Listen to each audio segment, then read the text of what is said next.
મિત્રો, આ માહિતીને શેર અવશ્ય કરજો, કારણ કે આ બેંક એ સંપત્તિ નહીં, સ્વાસ્થ્ય સાચવતી બેંક છે.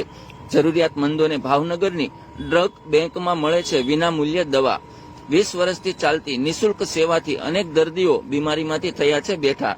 આજના મોંઘવારીના જમાનામાં જ્યારે હોસ્પિટલનું નામ પડે ત્યારે લોકોમાં ચિંતા પસાર થઈ જાય છે, કારણ કે ઘરના બીમાર સભ્યની સારવાર માટે પરિવાર લાખો રૂપિયા ખર્ચી નાખતો હોય છે.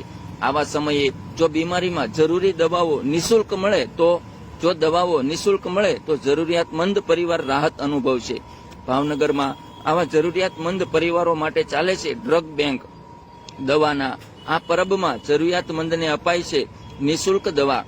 બીમારીના બીછાને પડેલા દર્દીઓને ઉપયોગી થવાના આશયથી ઘણા લોકો, સંસ્થાઓ, મંડળો વિવિધ પ્રવૃત્તિઓ દ્વારા સેવા કાર્યો કરતા હોય છે. ત્યારે ભાવનગરમાં ડ્રગ બેંક ચાલી રહી છે, જેમાં દર્દીઓને નિઃશુલ્ક દવા આપવામાં આવે છે. મેપાણી સર્કલ નજીક એક નાનકડી જગ્યામાં છેલ્લા 20 વર્ષથી ગરીબ તેમજ જરૂરિયાતમંદ દર્દીઓને વિનામૂલ્યે આપવામાં આવે છે. કોઈ પણ વ્યક્તિ બીમારી દરમિયાન કે ત્યારબાદ જે દવા વધી હોય તે આ ડ્રગ બેંકમાં આપી જાય છે.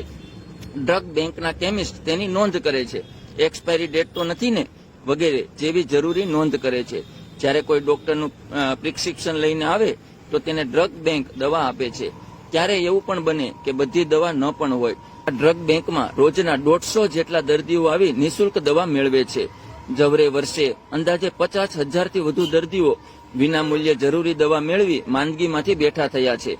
ભાવનગરમાં ડ્રગ બેંકની શરૂઆત કરવામાં સ્થાપક સેવકોમાં વકીલ સ્વ હર્ષદભાઈ આચાર્ય હતા. હાલ અચ્યુતભાઈ મહેતા, પુનિતભાઈ આચાર્ય સેવા કાર્ય કરી રહ્યા છે. જ્યારે દવાઓનું શોર્ટિંગ કરવું, દર્દી કે તેમના સગાઓને પ્રિસ્ક્રિપ્શન મુજબ દવા આપવી વગેરે સેવા કાર્યો અહીંના સેવાભાવી લોકો કરી રહ્યા છે. ડ્રગ બેંકને આવી રીતે મળે છે દવા. તો કે ભાવનગરમાં ચાલતી ડ્રગ બેંકમાં જરૂરિયાતમંદોને નિઃશુલ્ક દવા આપવામાં આવે છે. ત્યારે ડ્રગ બેંકને મુખ્ય રીતે શહેરના રહેવાસીઓ પાસેથી જ દવાઓ મળી રહે છે. જે લોકોના ઘરે એક્સપાયરી ડેટ થયા વગરની બિનઉપયોગી દવા પડી રહી હોય તે લોકો ડ્રગ બેંકને દવા આપી જાય છે. આ ઉપરાંત શહેરના તબીબો અને ફાર્મા કંપનીઓ પણ આ બેંકને મદદરૂપ થાય છે.